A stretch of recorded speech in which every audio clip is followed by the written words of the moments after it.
So we're gonna recap what we did last week.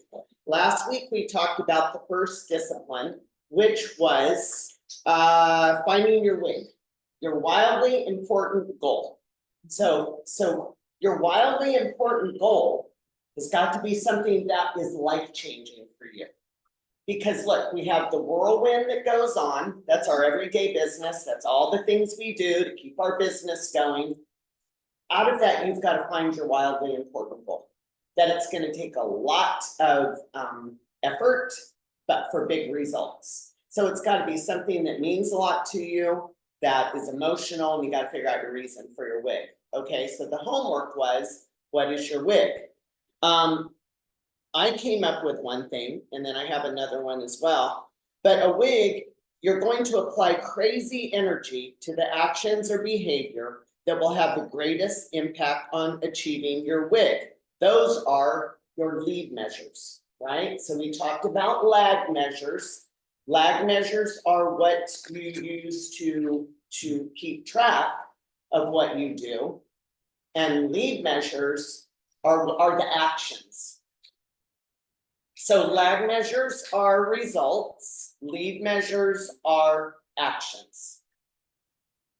Okay. So you want to put the biggest energy into the actions that warrant the greatest return. So when you're thinking of your wig, it's going to be big, right? So I challenged you guys to all come up with a wig, or the ones that were here, and so we can talk about what they are. And so I'll tell you what mine is. So when you do your wig, you have to have a start, a starting place, an ending goal, and a time when you're going to do it. So my wig is, I currently have 22. In the year 2023, we had 22 capping agents. I want to have 50 capping agents by December of 2025.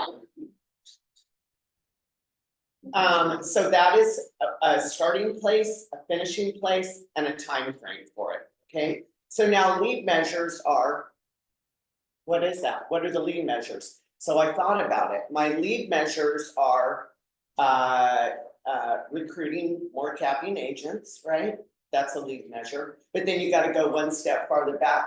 How do I recruit more agents, right? So I know I can recruit more agents, but how does that happen? Well, I do co-op notes with agents now, where I send out a note to other agents. We send out notifications to people that are taking their real estate test or have passed their real estate test. But what I'm doing now as well is calling other agents. So when you guys are in an escrow with someone and it closes, I'm going to call you and I'm going to see how the escrow went. Because I don't want to call the other agent and you had a shit show of an escrow and I'm like, oh, thanks for the great escrow. And they're like, So I want to know how the escrow went. And so you can honestly tell me how the escrow went. So that is one lead measure that I'm going to do. The other lead measure is meeting with my existing agents, working on lead generating strategies and getting your guys' production up, right? Because I want everybody to cap. I want everybody to enjoy what it feels like to be capped and get 100%, because nothing feels better than that. I mean, it makes a big difference in your checks. When you cap and you get 100%, that feels good, and it feels like a lot to do that. So those are the things that I'm doing. So again, getting your production up, then I have to take a step back from that. What is it that I'm going to do? Well, making one-on-one appointments with you guys, calling a couple of agents a day, checking in, seeing how things are going, and just being available, which I always try to be to you guys, to get help, assistance, and guidance when you need it, plus offering trainings like this, right?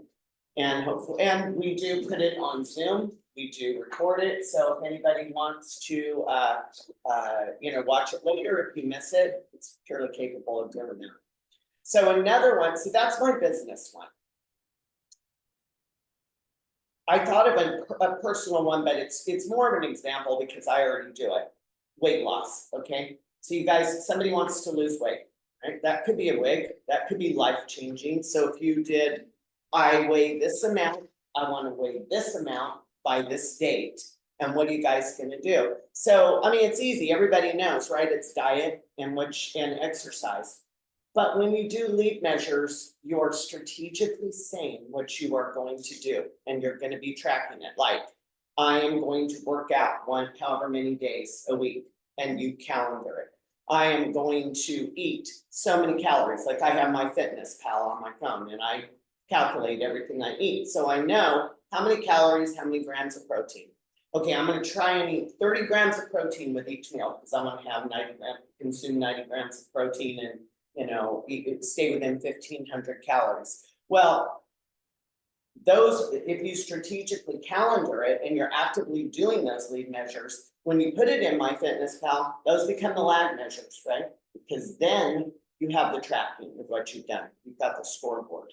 So it's one thing, so when you're running your business, it's one thing to just say, oh, I know what I need to do. We all know what we need to do. It's just you have to consistently and strategically do it. If you're not tracking it, you don't know. You hope you're doing it, but you don't really know. So if you track, and you track it for 3 months, and all of a sudden you see some leads popping up, you know, that's when you're seeing, it's benefiting. Those are the lag measures that you've got to do, the lead measures. So what did anybody come up with for their wig? Christopher. 200,000, and that is by the end of this year. So what I've done so far, but I want to get that by the end of this year. In income. Yes, UCI. So Chris wants to achieve 200 by when? The end of this year. The end of this year, 2024. So what are your lead measures? I'm relying a lot on that book, 7 levels. So that's where I'm gonna like have all my notes to send off my hour notes, and then so I have I'm gonna start implementing my daily checklist of things that I needed, the touches that I need to make, and follow-ups and more. So I'm just gonna implement a lot of the stuff in my book. And Chris already had a sheet. He has already written a sheet that is a daily or a weekly or a monthly checklist of what he does. So he will do that daily. I mean, until But you I'm got changing it to conform it to the things from that book. right, which is the notes and that kind of thing. So, but when you do the daily check sheet at the start, it really gets you in the mindset of doing it. You know, once. So does everybody understand the difference between a wildly important goal and the whirlwind? You guys get it? The whirlwind is just this busyness, right? That we do on an every 80%, right? It's the 80%. It's, you know, we're showing property. It's important. Yeah, we're writing contract. It's important, but it's not business changing, because unless you have leads, you cannot be writing or showing, right? So you gotta always take that step back. Like, I wanna be writing offers. Yeah, but to do it, what are the activities to get those leads, right? So when I was talking to my coach about it, we talked about, you know, you wanna schedule an appointment, right? That's what everybody wants to do, but go backwards from that. How do you schedule an appointment? You gotta set an appointment to go to an appointment. You gotta set one to have one. How do you do that? You've got to make phone calls to set the appointment, to go and be at the appointment, whether it's showing or listing. So when you make phone calls, if it's a cold call, the conversion ratio is 50 to 1. 51. Okay. When you are working your sphere of influence and it's not a cold call, it's 25 to 1, the conversion rate. So in your mind, which would you rather do? You want to work double as hard to get one lead, or do you want to do your sphere of influence to get one lead, right? And working sphere of influence is the biggest thing that agents don't want to do. Nobody wants to do it for some weird reason, except for Chris. He doesn't. They don't want to call. It's almost embarrassing to call to some people, the people that they already know. But it's okay, because even if you haven't talked to them for a while, they don't realize you haven't talked to them for a while. They don't really know that. We don't think about people until they pop up, and they may not even realize how much it was. And if you call somebody and say, oh, I was just thinking about you, that's a compliment to them. They're not gonna feel bad about that. So if you, do you wanna set 3 appointments per week? If you have 3 appointments per week, that's a 3 to 1. You're probably gonna get 1 listing out of it or 1 sale, right? So you can kind of do the math, how much you have to get 1 appointment. So that's why it all kind of comes back. And if you're willy-nilly, just, you know, shooting around, oh, I think I'm gonna do this, I think I'm gonna do that, you're missing the boat on what you're doing. You need to strategically plan it and put it in your calendar. So it goes back to sphere of influence and calendaring, the 2 things that I preach about all the time. Oh, and occupancy of numbers, that's the other thing I preach about all the time.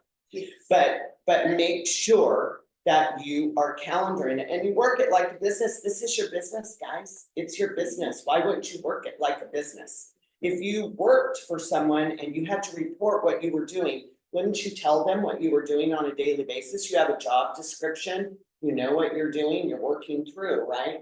In this, why don't you have a job description? This is like our job description of what we're gonna do.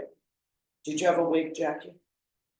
Mine is to close my 15 deals this year.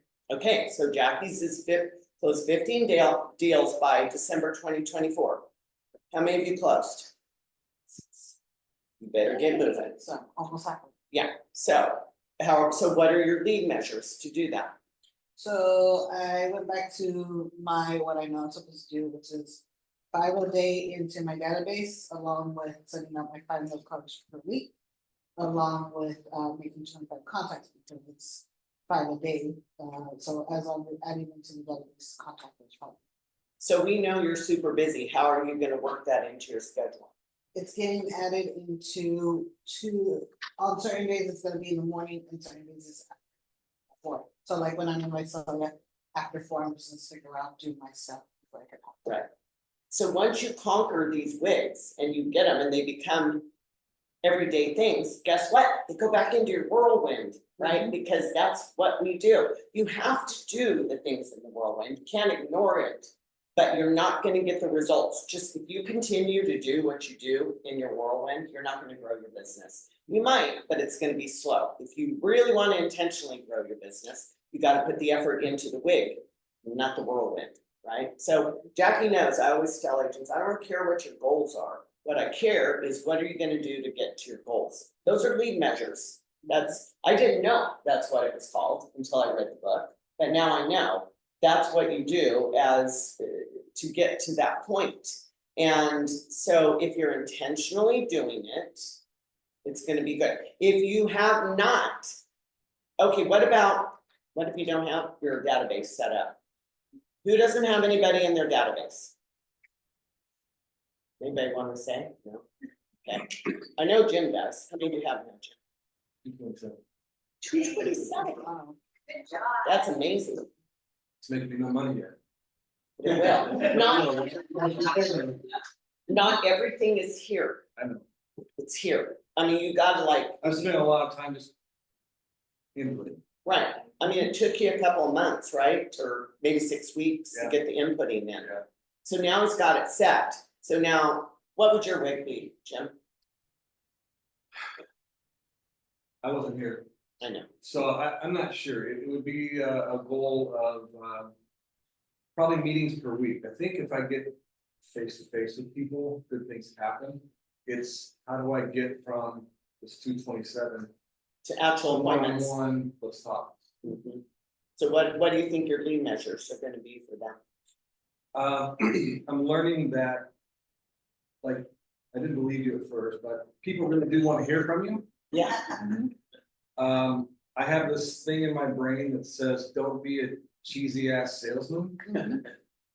But these are people that know you and they don't look at you that way, and so Yeah. I think the more phone calls I make, the more I realize that people do want to hear from you, and even if they're not interested, I think they tell a friend. yeah. Just kind of keeping yourself in their forefront. I use Jim as an example because I know he didn't believe me because he was like, I don't want to Pinky do rings and shit. Yeah, he was like, I don't want to do that. So I said, well, I'll buy you a couple of gold chains. and you'll be fine. No, so he didn't wanna do it, but Jim put the time into it, and you found what was the first script that you used when you were contacting your database at the start? I would just say, I've changed real estate brokerages and I'm updating my, contacts for friends and family. Would you mind sending me your personal email address? See, And by the way, I just kind of throw a little something if I'm personal about my relationship with them. By the way, I saw your son last week, or, see, so good, and then that would always spur something. yeah. So you've talked about real estate with people when you do that part of it? Yeah, yeah. And was it painful? No, but it's funny, the second time I call someone with something unrelated to dude, I don't want to sell my house. And then they start laughing, I go, I'm not even calling it, they're like, what do you want? Yeah, but you have that kind of relationship Yeah. with them that you can. So it's, you've got to find what you're comfortable with, your script, right? Because your script is going to be different than my script when I call people, but you just got to find that comfort level so that you are relaxed enough to do it and realize you're not bothering people. They actually like to hear from you. I mean, when I had somebody that reached out to me, he beat me to the punch. He was a client, but he's also he was in acquisitions for Wonderful, for the Wonderful Fruit Company. So he was licensed. And well, actually he wasn't licensed, but he did buying and selling, that's what he did. It's a job. And I hadn't sold him anything, but I've shown him houses and we've looked, we've talked. Well, he got some marketing. I think it was because he passed his real estate license. Because he showed me a picture of whatever it was. I couldn't really see. I probably didn't have glasses. But it was some sort of a brochure. And then he called me and he said, hey, how's it going? We haven't talked. And I was like, he beat me to the punch, right? Mm-hmm. He did it. But it was so nice to hear from him. I wasn't like, oh, you're bugging me. What do you want? I was like, oh, look, how are you? And then he said, oh, just checking in. How are things going? I want to tell you what's going on with me. I passed my license and actually he became a broker because of what he did. And he has a degree. They let him become a broker. He applied for it. And then he goes, hey, I'm having knee surgery next week, but in about 3 weeks, you guys, do you want to get together and have coffee or lunch and just talk? I was like, yeah, be awesome. He goes, yeah, we could see, like, maybe we could, he's very knowledgeable in ag. And he said, maybe I could come and talk to your agents about ag and, vice versa, some way we can help each other. So you see how it goes? Like, think about when people call you. I don't feel like, what do you want? Now, if they call me and go, hey, do you want to sell your house? Like the guys that are the wholesalers that constantly call, text, that is annoying to me. I hate it, but if it's somebody, and in your sphere of influence, it's gonna be people that know you by name. If they don't know you by name, it's a cold call. If you're comfortable doing that, that's okay. But if they know you by name, they're in your sphere. So that's a little bit different call. So anybody else have anything other on their wig that's different, or is most of it gonna be, which I expected, real estate related? I mean, is it gonna be goal related? Gunnar, do you have one? Property management, that's what I figured. And we have multiple wigs or just one? You do one at a time. Then when you do it, it goes back in your whirlwind and then you do your next one. Cause it's Well, I have two. Oh, you have two? Well, okay, but you're only gonna work on one at a time. What's your second? No, I have two. Like a business. The other one is working out. Oh, okay, so it's a personal and a business. Yeah. So what are your lean measures for working out? And what's your goal other than working out? My goal is to work out 5 times a week Those are your lean measures. What do you wanna achieve? Yeah, I don't know about that. I guess, See, for it to be an actual wig, I guess. you've gotta have a start and a finish and a Oh, goal. wait, to get to a certain weight. How many pounds is it? 1, This is like pulling teeth to get this out of Chris. 5, 160 Okay, and by when? by the end of this year. There we go. And tone, huh, chisel, So that's gonna have to happen, yeah. yeah, not as goals. So everybody understands the difference between a whirlwind and a wig, right? A wig's gotta be big, otherwise it's just sometimes we put the lead measures as the goal. But really, you gotta have a goal, and then those are the lead measures. That's what comes off that. That's the plan to get you there. So everybody should work on their lead measures this week, right? Work on your lead measures. And we're gonna start doing a scoreboard where you're keeping track of everything. And so you guys should find an accountability partner. Find somebody to be your accountability partner. So that, and you're checking in, it doesn't have to be every day, it can. Like if you know what the goals are, you could just text, how'd you do today? Oh, I did 5 calls, how did you do? But you've gotta know what the lead measures are, or else you don't know what you're holding them accountable for.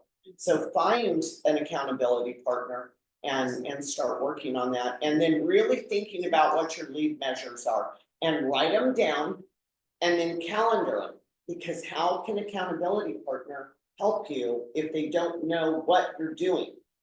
So you've gotta know what you're doing. You can't wing it here, guys. You can't just kind of half-ass it. You gotta do it, like throw yourself into it and figure out what your exact thing is. I put it on my phone. You know, I know I'm reaching out to 2 agents. I know I'm calling 2 agents. I know, or 2 clients. I know I'm doing the co-ops, but those come randomly because those are as you guys close. I don't do those, you know, it's not all at once. Okay, so they also gave another example, which was cool. It's like you can't control how often your car breaks down, but what can you control?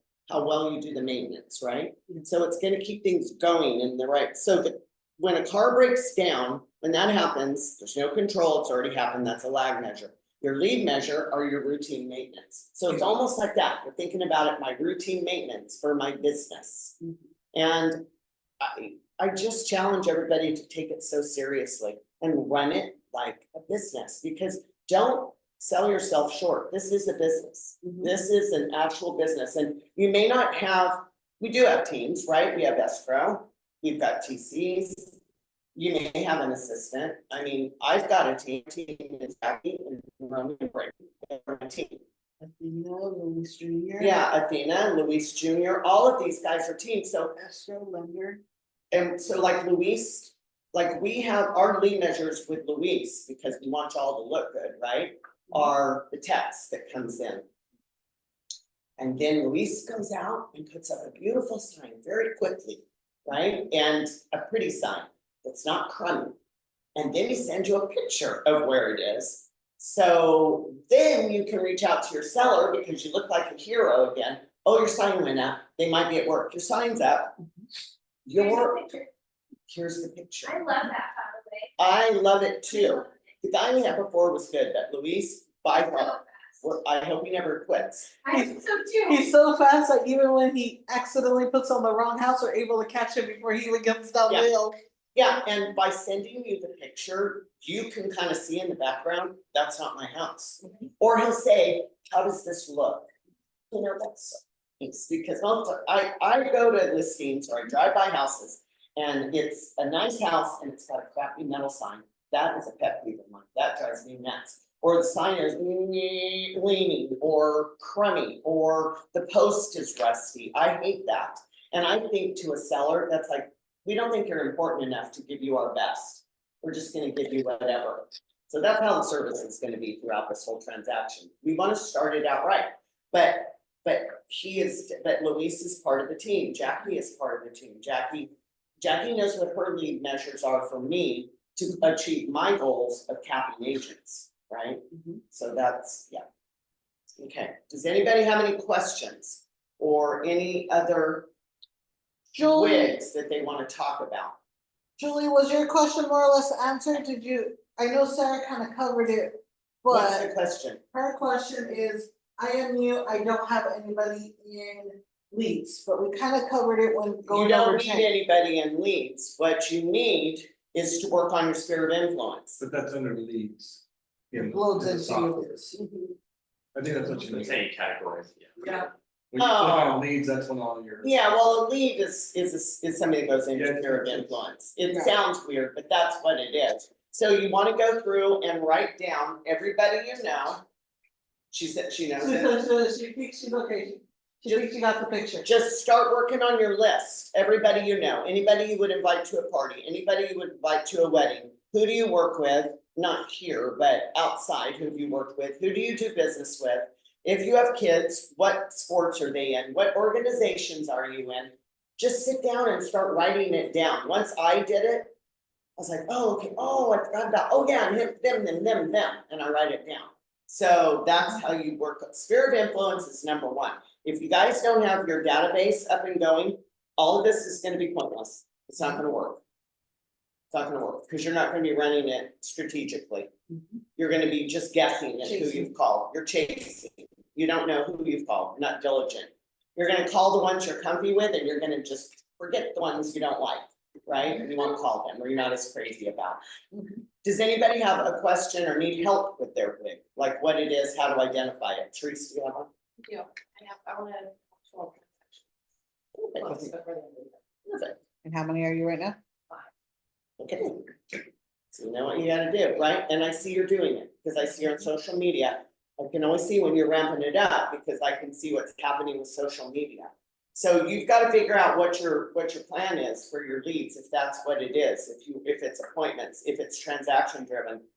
Is it how many posts on social media, how many calls, how many notes, how many open houses, just figure it out. Everybody's gonna have their own. Mine isn't gonna be right for you, Teresa's isn't gonna be right for you, but you guys have your own. Anybody else need help with their wig or have a question? When you and I spoke Uh-huh. about my SOIs, I was reluctant to contact people I hadn't talked to. It was like close to 5, 6, 8 years ago. And in the last 2 weeks in Costco, I ran into 2 past clients. And they were old clients, and I'm thinking, I'm gonna remember me, Cindy, how are you? Gave me a hug, and really? Then the other old guy, he was excited to sit and talk about what they did in the house. See, was that after we Okay. spoke? Was that after we met? Wonderful. So what is so funny is, you know how I'm about energy, like the energy you put into real estate is what's gonna come back. And so Cindy and I had a meeting it was Monday, wasn't it? Right. Friday, that's right, we sat and talked for about an hour, just about lead generation and what her plan was and how it worked, and Cindy, can I share that, is that okay? So she was a little hesitant because there were some people in her SOI she hadn't contacted for a few years. But I told her, it's okay, ease into it, you may not pick up the phone and go, hey, you wanna buy and sell your house, but you might get them on you could reach out to them and get their current email address. You could get them on a campaign, auto campaign, you could send them a little note. There's a lot of, you could send them a postcard in the mail, there's a lot of things that you I guys, think I try and find a reason. a reason, And one absolutely, is like a change off, Right. right, and just checking in, haven't talked in a while, how you been?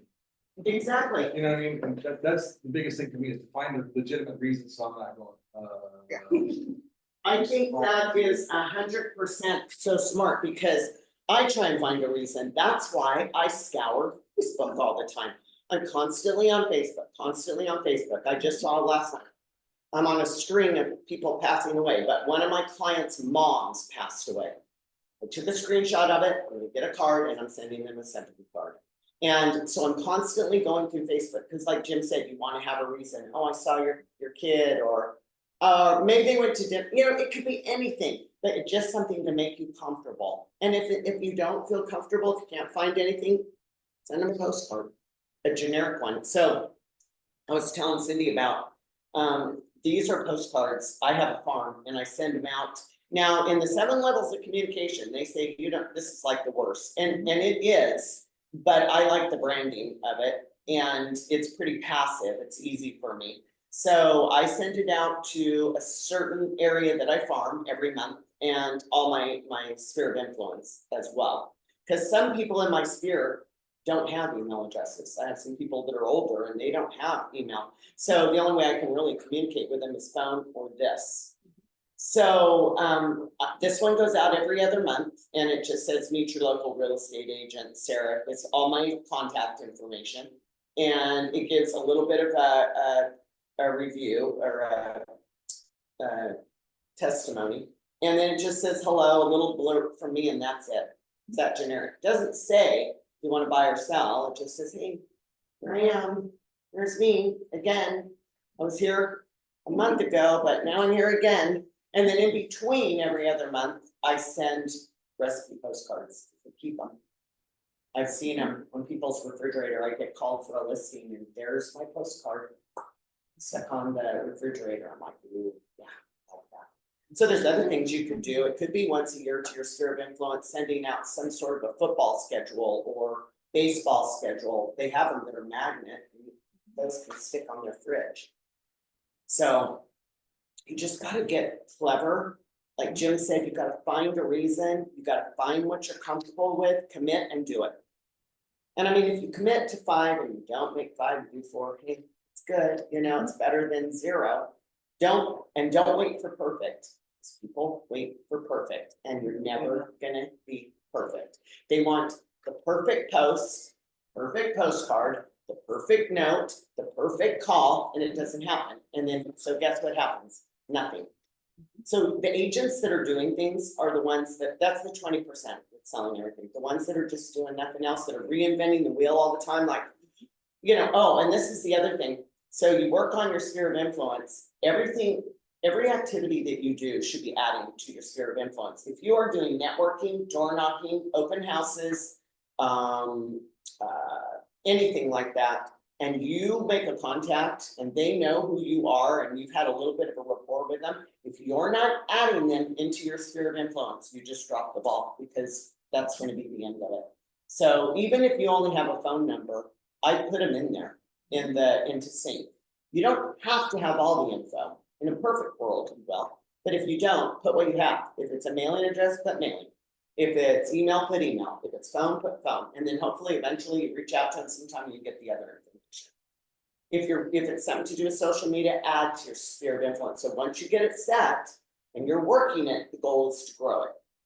Right? You don't need 1,000. You need about 200 good, solid contacts in your sphere of influence for it to work. Okay. So homework for next week, and then I want to talk about one other thing.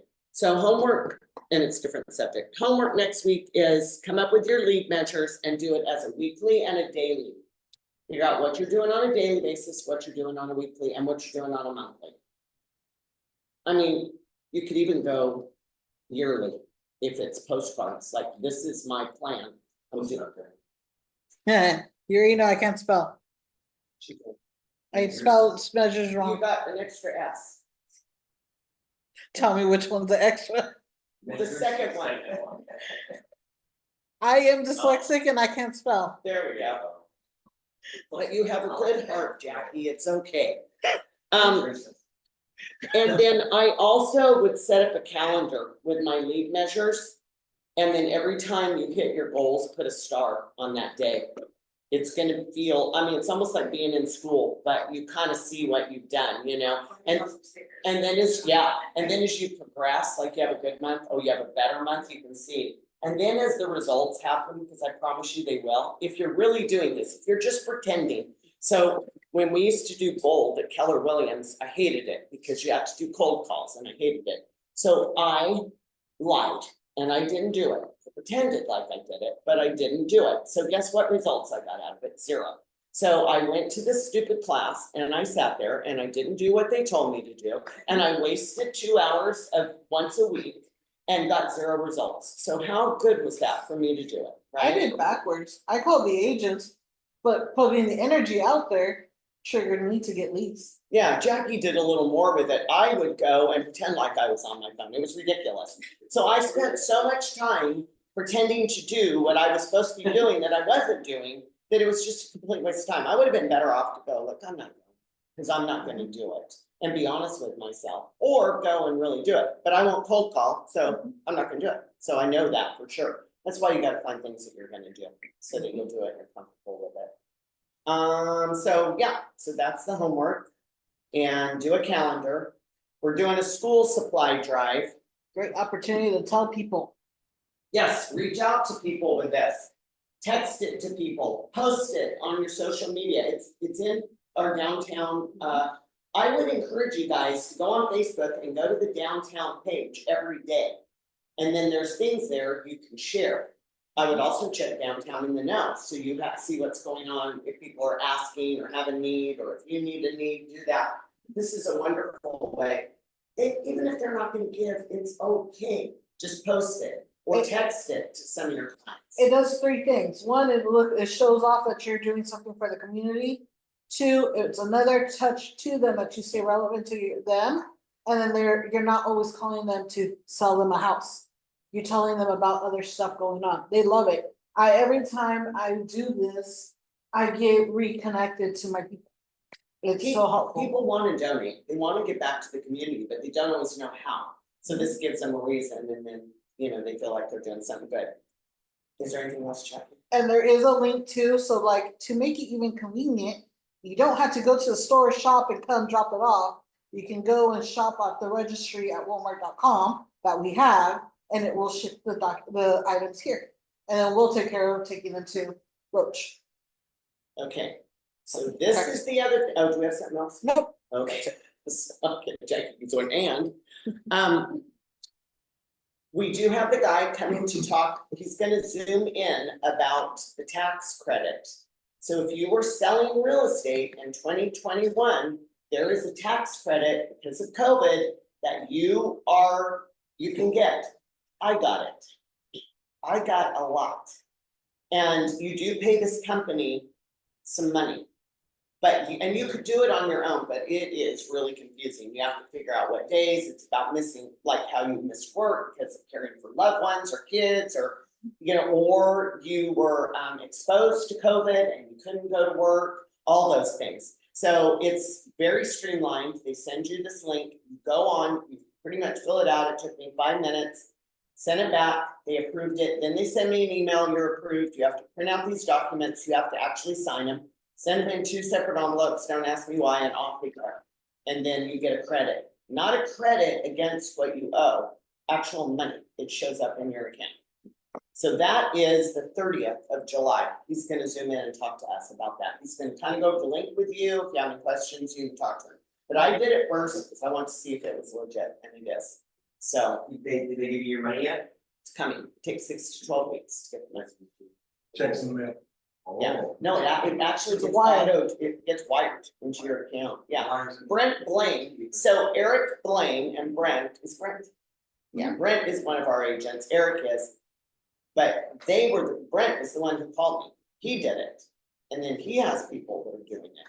And he's like, hey, you might wanna tell your agents Then we that. can all go to jail together. Yeah. Oh, Jim, Jim's scared.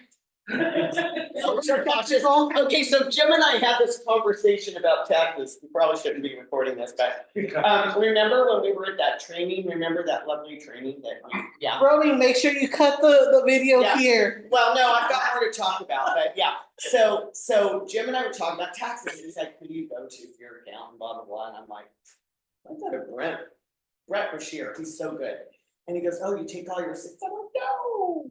I just like give them I either give them my paperwork, I tell them the amounts, like, I don't know, you only get in trouble if you get audited.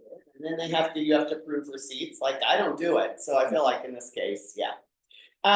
So the other thing that I did want to talk to you guys about, this serious, is the contingency for the sale of your property. You guys have really got to understand this form, because I had an agent from another office call me. So she wrote an offer, and they got it accepted, but it was contingent on her people selling their home. So this offer was cash, this one was not, the buyers were financed. So they're going through, everything is good. This one appraised, everything's moving along.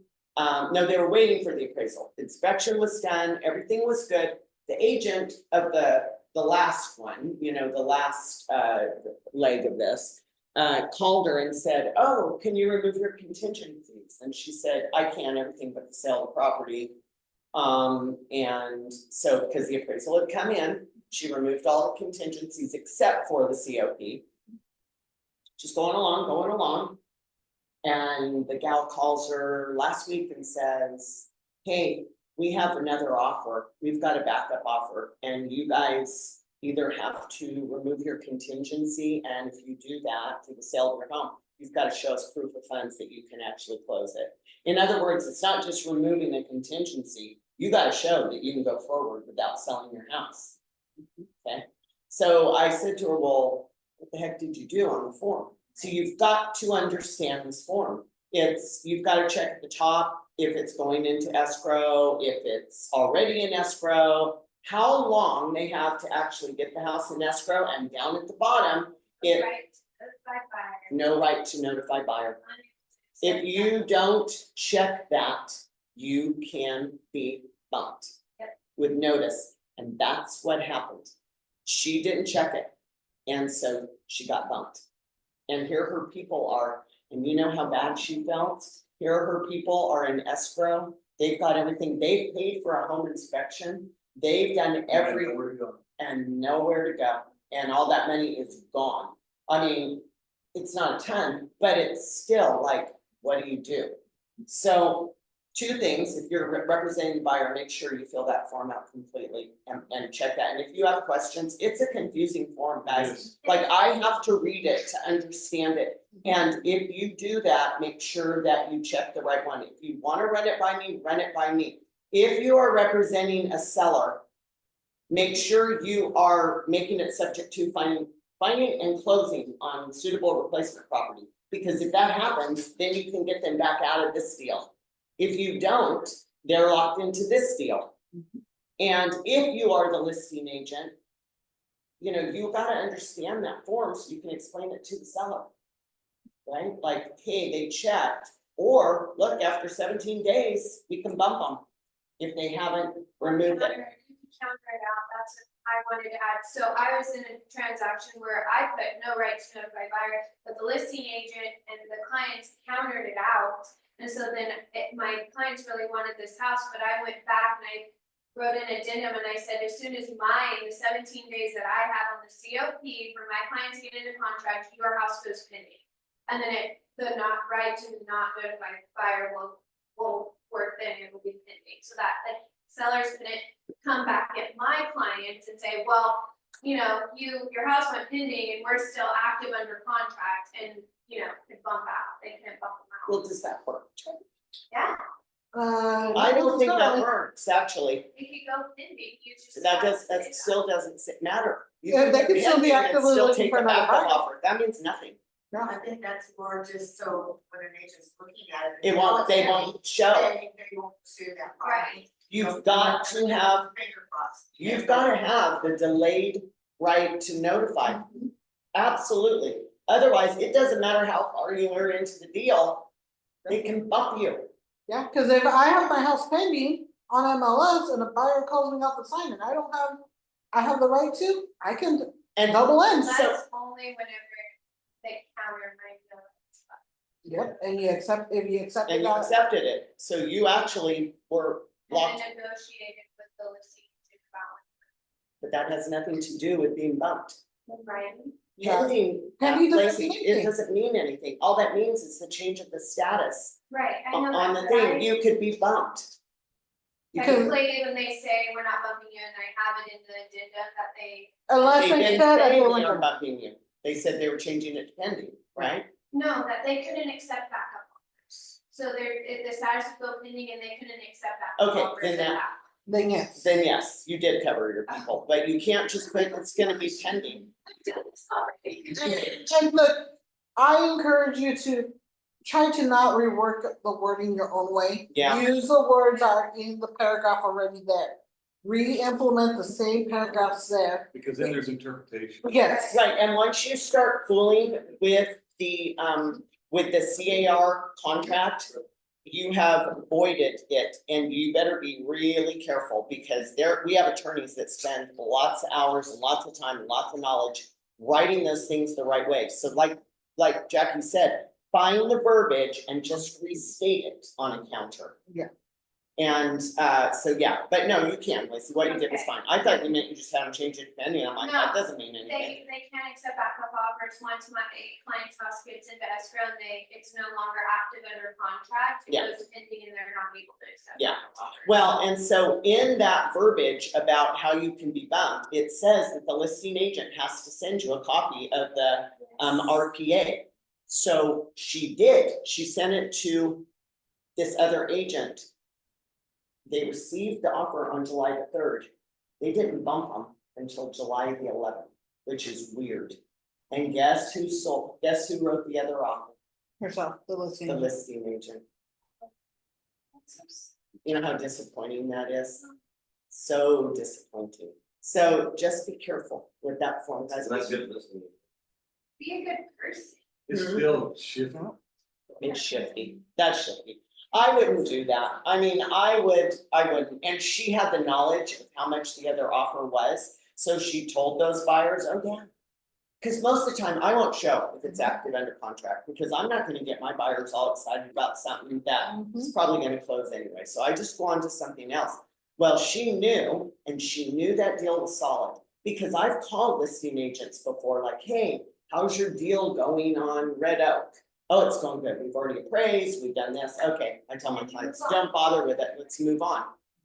And she knew it was going good, but she went ahead and she told them what the offer was, and they upped the offer, they went better than what the existing offer was, and she's double-ended it. I'm like, That's, that's terrible. me, I said, this is what I would do with her, and we probably don't have a leg to stand on, but what I would do is tell her, my clients are prepared to get an attorney because they feel like there was some violations going on here. And I am gonna report you to the ethics board, because this is definitely a gray area, what she's done. She's okay, I mean, she followed the contract, she's actually okay, but maybe you could scare her, you know, and do that. So just be careful with all the forms. If you do not understand, call me, call Jackie. Do not just think you understand it and move along. And if we don't answer for some reason, or you want reassurance, you're always welcome to call Car Legal too. They take longer to respond, but that's always another opportunity to learn. Chris knows the contracts backwards and forwards. Cindy knows the contracts. Call somebody, get some help with it. Don't They matter call too. a new agent. No.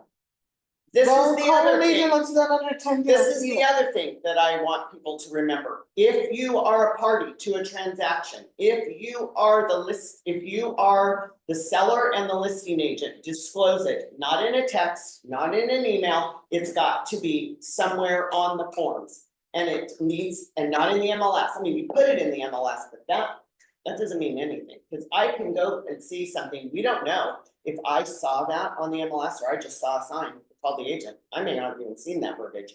So as a listing agent, put it in the MLS, a smart buyer's agent will then put it in the contract. Because they see it, so they're gonna put it in the contract. If they do not, you need to do a counter offer back to them stating, you know, whatever it is, even if you're not countering to anything else. Listing agent is acting as a principal in this transaction. On the break. Or if you're related, and if you are in doubt, if you should disclose it, disclose it. If it is like a cousin of a cousin, Jackie had that, like a cousin of a cousin of a cousin, they're not really a cousin, but just make sure you disclose it, because disclosure is the number one reason. Disclosure and trust accounts are the number one reason for lawsuits. I'm all compliance issues. I got nervous on those last ones, sorry. Well, Yeah. Yeah, and it's okay, people forget about it, and make sure if your client is licensed. So I have clients in mind that are licensed. Actually, she's an attorney and a real estate broker, and he's a real estate broker. They're my clients. So what I do is I disclose that they are, you know, buyers are a licensed California attorney and licensed real estate brokers acting as principals In your contract? in my offer. Oh. Yeah, in my RPA, I put it in there. And you might wanna restate all that again in the TDS, In the email too. not email. You don't Email have, but doesn't in matter. all of it? Email It needs to be in the doesn't do anything. contract. Yeah, in the contract. Just in the contract. As long as it's in the contract is where it matters most. Cause it also needs to, mind you, escrow and lender needs to know this too. Escrow needs to know whether it's an arm's length or not an arm's length. I had someone one time just because they wanted to help seal a deal, the stupid buyer adamantly made the listing buyer's agent put it in the contract from your friend so-and-so. So then it brought into questions of the Arm's length. arm's length, it was like, you could have put that in the email, don't put that in the contract. But a real relationship doesn't. I mean, you could put it in an email, like, you can, babe, but it's not gonna cover you. No. It's you know, pointless. just It's in the highlighted portion. I don't even put it in there, it just needs to be in the contract. In the other terms, Yes. I think I saw in the little That's it, blank spot. that's it. Okay, does anybody else have any questions, any comments, anything you wanna talk about? Anything? Exeter has a lockbox on it now, that's my big news. Do you know when, our MLS is gonna go to all the new forms coming out and? It's supposed to be like August 13th. Okay, so they're really not gonna go early then. No, because they haven't even dropped, they just dropped the draft, you can find it in your email, on the part, or you can find it on. Well, cause I did a town hall yesterday on the new forms coming out, very informative, I think I would highly recommend it. I'm set up to do the Fridays one, so we've got emails today, there was one for today, one yesterday, and one for Friday. Is it on Zoom? Yes, The gentleman that did, and I watched him a couple times now, is Neil, and he's straight to the point, he's easy to watch, not boring. But a lot of good information on the listing form coming out, and the RPA, how you're disclosing, or asking for concessions, which could also include our commissions. Okay. So very helpful. and if you miss, I believe they're also sending the recordings, right? Yeah, there's recordings. Yeah, I'm so- just saying, Neil, he was easy to listen to. Yeah. So if you missed it, you can go to the recordings, if you have it, register, and then they'll email you the link, so it's there, so the links will be posted also in the note. Now, is that what the showing time at? Yeah, broker rate. Broker Broker Bay, Bay is the new one. yeah. When in doubt, call MLS for help on that one.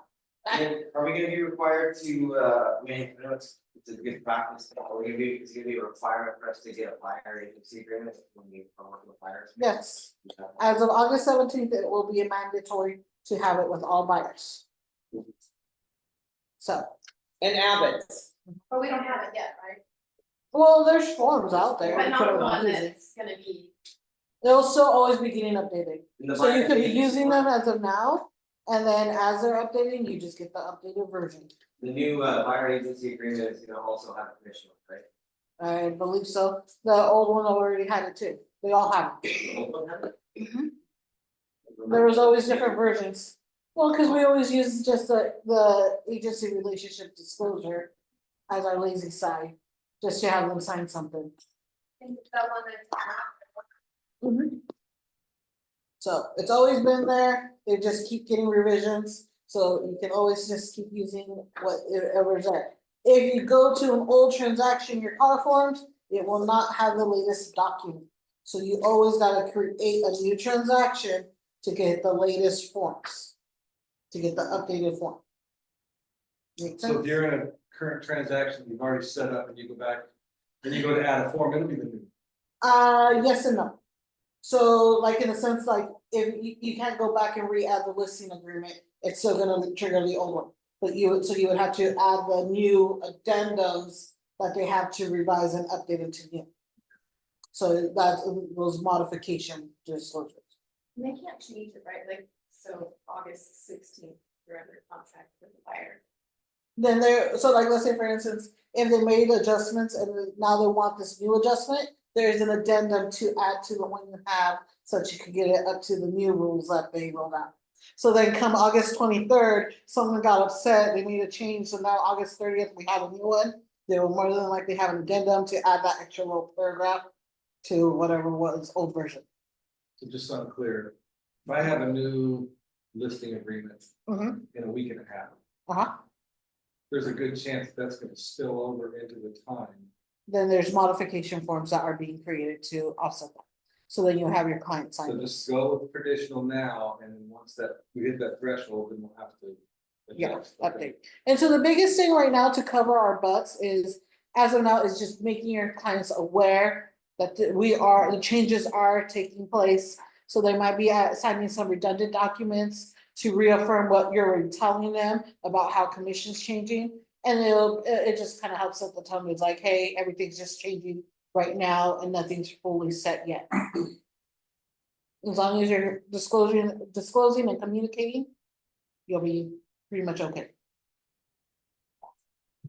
Any other questions? Yes. Really quick, in my listing agreement, do I need to have in writing that I'm related to the seller? Or just in the offer and the counter? Primarily in the actual purchase contract, Got it. but if you put in the listing agreement, great. But the only Obviously not. person who sees the listing Is agreement us. is the seller, and they already know. Yeah. Okay, Yeah. I just wanna make sure I got all my Yeah, I's dotted and T's. It's just weird because I sit with you guys and I hear you guys, and so like I knew with Lacey did one that she didn't disclose it. I'm doing compliance and I texted Lacey, is this your sister? And she goes, yeah, she's probably thinking, how do you know that? Because I'm very, very smart. But I just actually, I'm nosy and I listened and I was like, where did you disclose it? Because I started going through and it wasn't there. It's a common mistake. A lot of agents make it. You just forget about it. One Yeah. that other agent knew, I just didn't have it in writing, Right. you know, She had so- told the agent, but not in writing, but you don't want them to, if they get upset about something. Mhm. That's the last thing you want is for them, they're looking for reasons. I don't want any problems. Gives them a little chink in the armor, like, oh, they didn't disclose that, oh, you went against the fiduciary responsibility, you didn't disclose And that. people are petty, just so you know. People are every petty. now and then, yep, they can be. Personality. Any Okay. others? Anything else? We had to put in soon, the MLS, and then put a coming soon on there for up to 7 days, but then after that, on that. Okay, That is bad. But along the coming soon, so you still gotta have a photo. You just can't do any showings or any contractors while it's under coming soon. When you show them, Technically, no showings, no contract is If you negotiated. show the property, you have to take the live. They Yeah. will find, if you have it on coming soon, and then day 7, you change it to, it goes from active straight to pending, you're.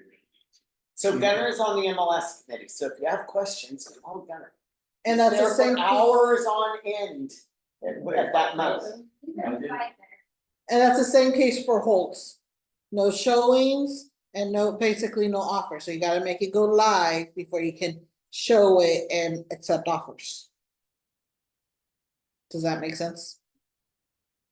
And then if you put on social media coming soon, like you post a picture, I have this listing, it's supposed to be in the MLS within 24 hours. Yeah, and if you share somebody else's listing, now there's a button in the MLS that'll say if you want your listing to be advertised on social media. Oh, I saw that. If you share somebody's that is no sharing, you can get a fine, I think it's like. So how do you know You have if, to check on the MLS. See if social media sharing is allowed.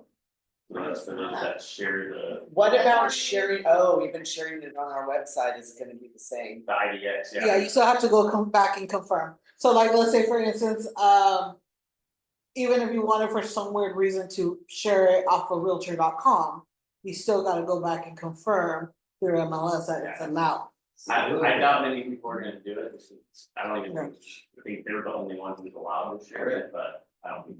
What's so funny is I put yes on mine, I don't care, I want people to share my It's listing. gotta- My goal is to get it sold, not, but see, some agents, their goal is to double end everything.